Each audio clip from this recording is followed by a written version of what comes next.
জয় বলে জয় শ্রীরাম।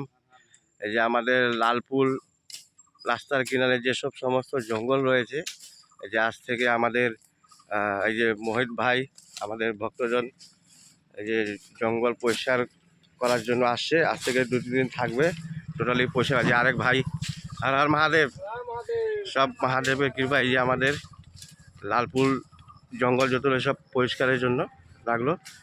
এই যে আমাদের সুরজ ভাই, সবাই জয় ভোলে জয় শ্রীরাম। আমাদের বিশ্ব হিন্দু পরিষদ বজরং দল সংগঠন থেকে লালপুর শ্মশান জেসিবির দ্বারা পরিষ্কার করানো হলো আজকে। এই যে লালপুর শ্মশানের আগে যা অবস্থা ছিল আর এখনের অবস্থা, এই যে দেখেন আপনারা, একদম ক্লিয়ার।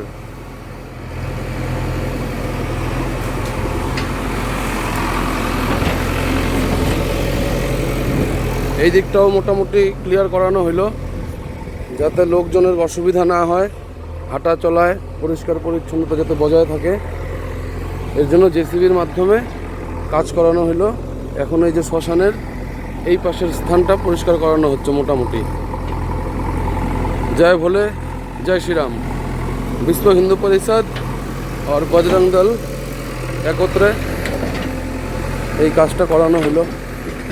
ভটকা ভাই জয় ভোলে জয় শ্রীরাম। আমাদের আজকে এই যে লালপুর শ্মশান ঘাট দীর্ঘ 6-7 বছর ধরে যে রাস্তাগুলো যে দেখাচ্ছি, এখানে পড়েছিল সেগুলো পরিষ্কার করা হলো। এখন এই সাইডগুলো সব পরিষ্কার করা হলো। আগামী দিন আরও কিছু ভাবার আছে সামুদ্রা মাটিদের জন্য, এটা বলে আমি আর কিছু বলছি না। জয় বলে জয় শ্রীরাম।